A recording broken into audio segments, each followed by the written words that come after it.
Welcome to the Berkshires Gone By, history and folklore about the westernmost and most beautiful county in Massachusetts. I'm your host, Brooke. Tyringham sits tucked into a valley just a little southeast of Lee. The quiet town boasts just 327 residents as of the 2010 census. However, for a place so sparsely populated, Tyringham has had more than its fair share of plane crashes.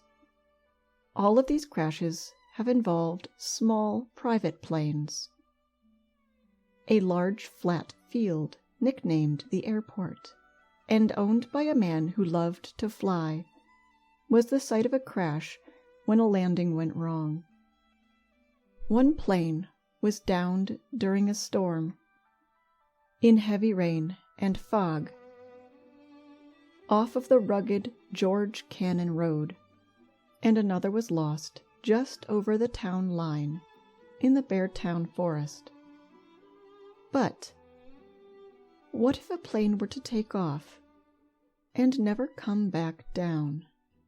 Mansell Richard James, born on the 18th of June, 1893, was just 25 on May 28th, 1919, when he participated in a contest, a race from Atlantic City to Boston for a $1,000 prize offered by the Boston Globe.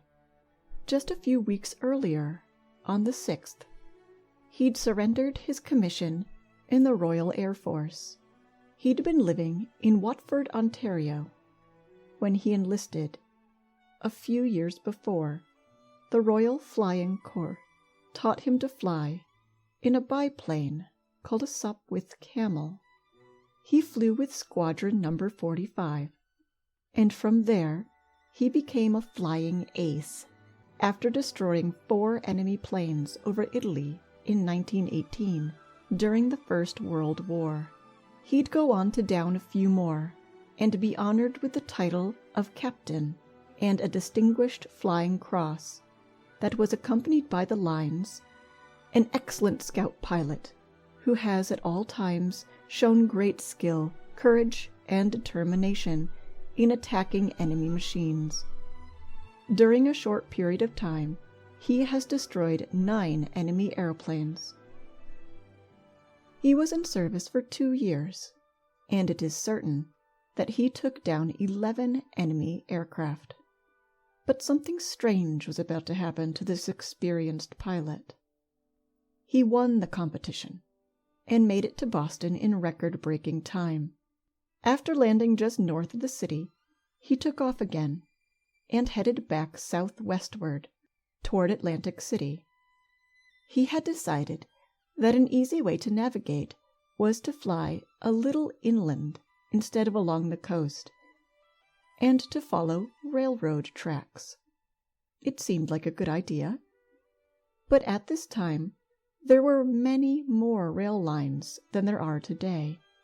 Smaller arms would lead out to little villages to move goods around with more ease.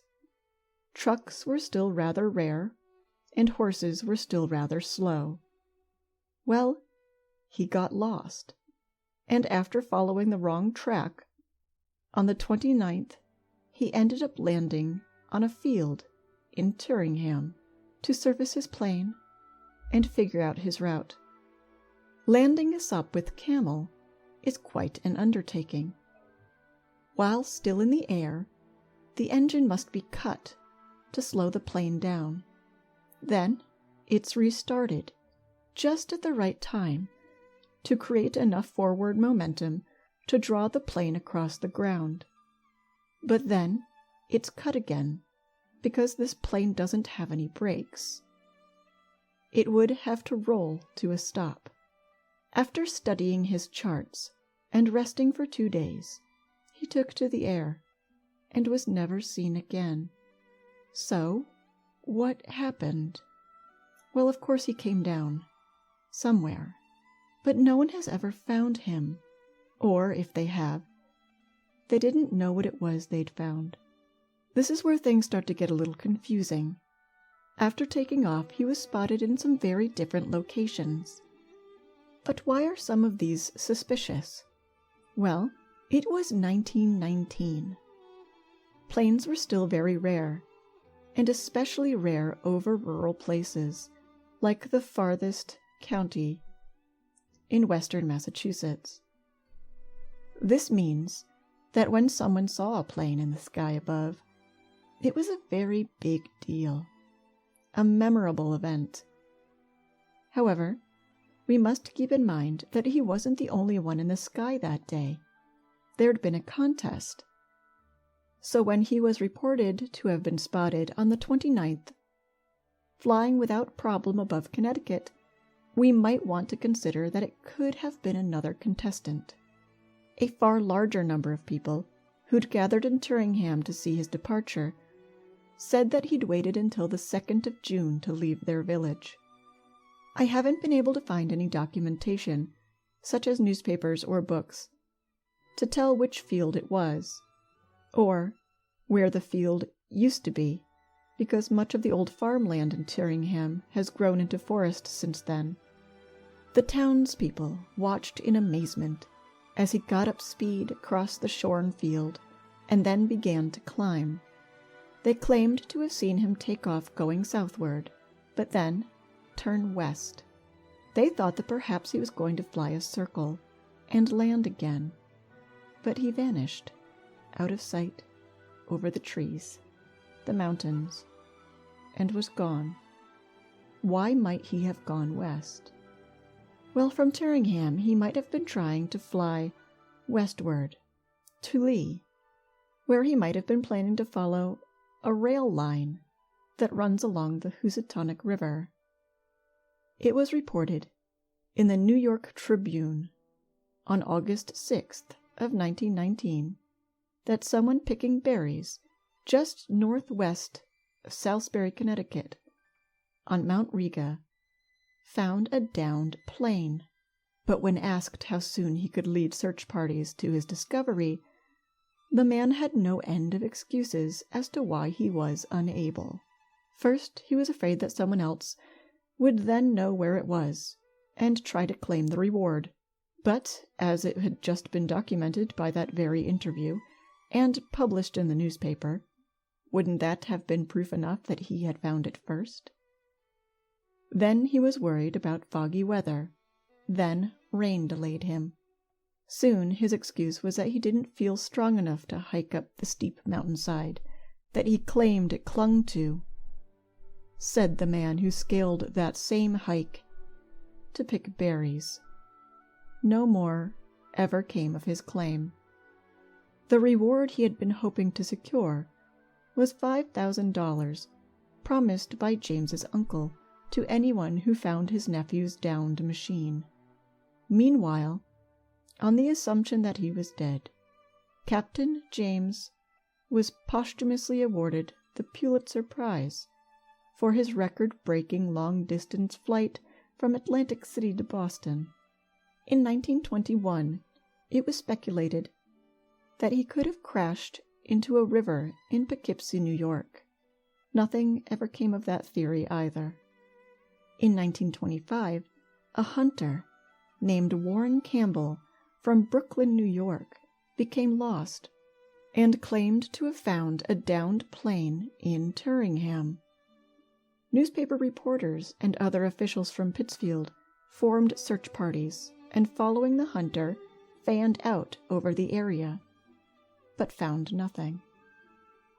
Campbell claimed that when he found it, the plane was in a thick part of the forest, about 4 miles from the nearest house, or main road. That the wreckage was still intact, despite being lost for 6 years, but that bushes had grown around it. 2 years after that, a Coast Guard ship found an airplane wing floating in the Long Island Sound. Captain James's brother wrote to them, hoping to find out if the wing could have been from his missing brother's plane. It wasn't able to be identified, but it probably wasn't. 8 years in the Sound? Let's consider for a moment the construction of the Sopwith Camel. The plane was 18 feet 9 inches long, and was a biplane, meaning there are 2 sets of wings, one stacked atop the other. The cockpit was open to the air. The rotary-style engine was, of course, metal. This drove a wooden propeller. The rest of it, the body, the wings, consisted of a wooden frame and plywood sheets to shore up the sides and protect the pilot. This skeleton of wood was then covered in a tight, durable canvas, painted and treated to be water-resistant. And all of this was strung together with a web of wires that worked to brace the pieces and create stability.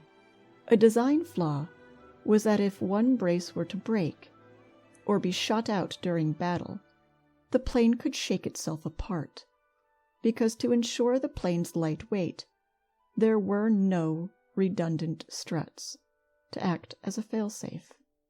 These materials would have crumpled, crumbled, snapped, and torn on impact with water. The downward force of a hollow wing being plunged into water would tear them from the craft. They may have stayed buoyant for a while, floating due to the pockets of air trapped inside, and because of their wooden frame. But just like any boat, once they filled with water, they would have sunk. Wood might have remained at the bottom of the Sound for years, if the water had been cold enough to preserve it. But it is highly unlikely that after 8 years of being waterlogged, a wing would suddenly come bobbing to the surface. In water, the engine might have survived in a single lump, but not the body. If the plane had crashed on land, the engine might have broken up if it hit a rocky surface, of which there are many in the Berkshires. Today, the engine may be little more than fragments scattered across the forest floor, under almost a century of leaf litter. But how likely is it that the hunter could have found the plane practically intact? Actually, it's surprisingly possible. Sopwith camels were very light, and also quite slow, nowhere near the speeds of a modern plane. If you search for photos of these planes after a crash, you'll see that they had a tendency to flip over, end up on their nose, snap a wing or 3. But as long as the surface of the crash is soft enough, like shrubs or a field, they were well known to stay together. There are even photos of these planes perched awkwardly in trees, in one piece. If the hunter really did find the plane intact in 1925, having been in a way gently caught by the trees in those woods so that it was in one piece, it's been almost 100 years. The wooden frame and canvas skin of the plane would be gone. But what would the engine look like? Well, when new, and mounted on the plane, the rotary engine was wrapped in a steel barrel-shaped cowl to protect it. If the cowl is removed, the engine, if looked at head-on, it is shaped a lot like a flower, with 9 petals. Its pistons were designed in a circle. This helps maintain the plane's balance. It was made mostly of steel, with some copper pipes.